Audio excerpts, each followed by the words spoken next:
अयोध्या में इकबाल अंसारी नए विवादों में घिर गए हैं। मामला उनका और अंतर्राष्ट्रीय शूटर वर्तिका सिंह से हुए विवाद से जुड़ा हुआ है, जिसमें दोनों की तरफ से मुकदमा लिखवाया गया था, लेकिन वर्तिका सिंह मामले में फाइनल रिपोर्ट पुलिस ने लगा दी थी। अब इस रिपोर्ट को कोर्ट ने खारिज कर दिया है।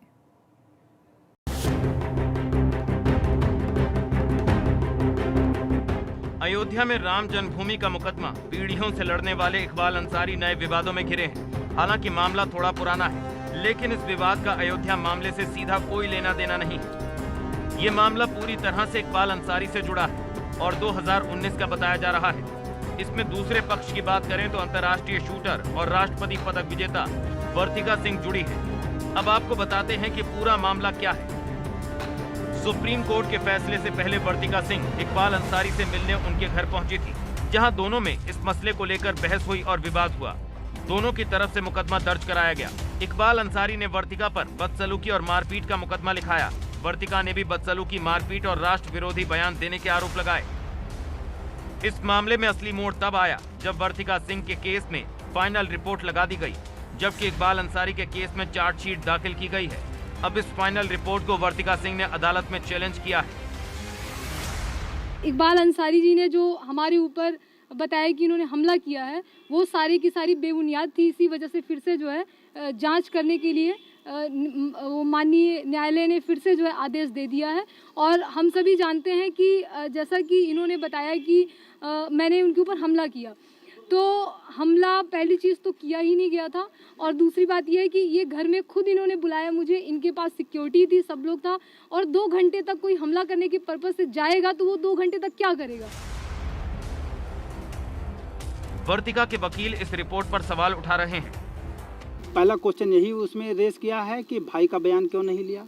दूसरा बिंदु मैंने ये रेस किया है कि जो मुकदमे में आरोपी हैं वही आरोपियों का आपने बयान लेकर के आपने फाइनल क्यों लगा दिया। इकबाल अंसारी की अगर पत्नी और बेटी और बेटा अगर बयान दे रहे हैं तो इकबाल अंसारी के फेवर में ही देंगे। फिर इकबाल अंसारी और उनके पत्नी और उनकी बेटियां और बेटा सब उस मुकदमे में आरोपी हैं। फिर आप आरोपी की बात को पे विश्वास करके आपने अंतिम आख्या कैसे भेज दिया।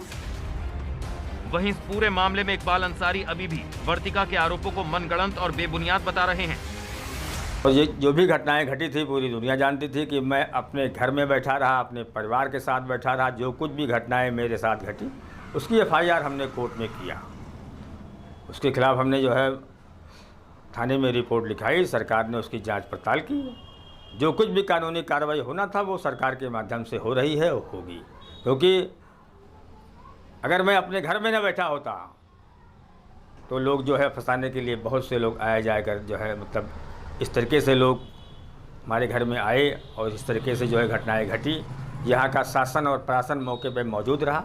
वो सब चीज़ जो है सारी चीज़ें जो है वो शासन के नॉलेज में है, प्रशासन के नॉलेज में है। सरकार जो भी फैसला करे कोर्ट उसको हम मंजूर है हमें।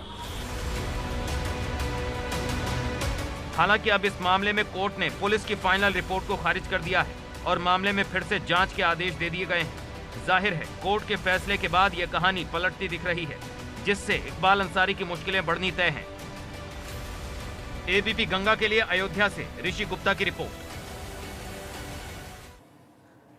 वहीं दूसरी तरफ पीलीभीत में शिक्षकों से रंगदारी मांगने का